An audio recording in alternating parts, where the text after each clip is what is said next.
সূর্যাস্ত হতে তখনও অনেকটা বাকি, কিন্তু আমরা জানতাম না যে এই হচ্ছে নদী পেরোনোর ব্যবস্থা। আরেকটু হলে পড়েই যাচ্ছিলাম। আর তারপর আকাশ, সমুদ্র সৈকত আর তার ওভারঅল পরিবেশ সবকিছুই ধীরে ধীরে বদলে যেতে থাকল। এক অবর্ণনীয় সন্ধ্যার সাক্ষী হলাম আমরা। লাঞ্চ শেষ করে দেখি বাইরে যাওয়ার মতন মোটেই পরিস্থিতি নেই। রোদ তখনও সাংঘাতিক তীব্র, তাই ঘরেই কিছুক্ষণ বিশ্রাম নিলাম। রোদের তেজ যখন কিছুটা কমলো তখন বেরোলাম ম্যানগ্রেভ বিচ ঘুরে দেখতে।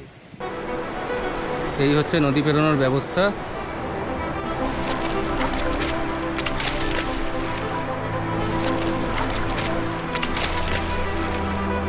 বাপি পেরিয়ে গেছে, এখন আমার পেরোনোর পালা।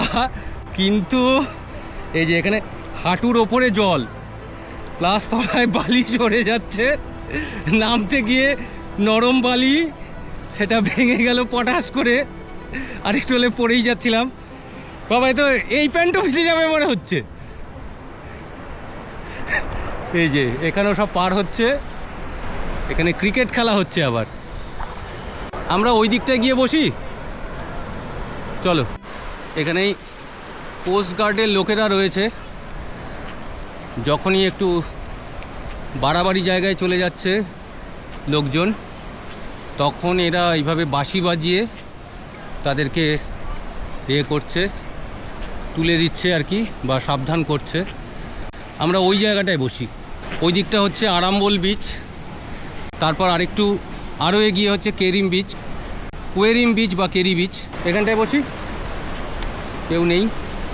একটা জায়গায় বসে শুধু দেখতে থাকলাম শেষ দুপুর কীভাবে ক্রমশ বিকেলের হাত ধরে সন্ধ্যায় পরিণত হয়। এক জায়গায় বসে থাকলে একটা বীজকে কিন্তু অন্যরকমভাবে অনুভব করা যায়। আমরা বসে আছি, অথচ সামনের আকাশটা ক্রমাগত বদলে যাচ্ছে। আলো বদলাচ্ছে, মেঘের আকার বদলাচ্ছে, আর বুঝতে পারছি সূর্যদেব এখন তার দিনের কার্যভার রাতের কাছে সঁপে দিয়ে বিশ্রাম নিতে চলেছেন। আশেপাশের লোকজনের বিচিত্র সব কার্যকলাপ দেখতে দেখতে কখন যে সেই গোল্ডেন আওয়ার এসে হাজির হলো খেয়ালই করিনি। একটা সময় দেখলাম সূর্যের শেষ আলো সমুদ্রের ওপর কি অদ্ভুত রং রেখে যাচ্ছে।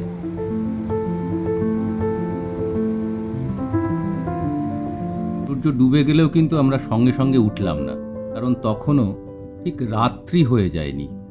শেষ পর্যন্ত যখন অন্ধকার নেমে এলো, আশেপাশের রিসর্টগুলোতে একটু একটু করে আলো জ্বলে উঠল, তখন আমরা ফেরার পথ ধরলাম আমাদের হোটেলের দিকে। কিছু কিছু সূর্যাস্ত, কিছু কিছু সন্ধ্যা কোনো বড় ঘটনা ঘটার কারণে নয়, নিজের নীরব সৌন্দর্যের জন্যই মনে থেকে যায়। আজকের সন্ধ্যাটা ছিল অনেকটা সেই রকম।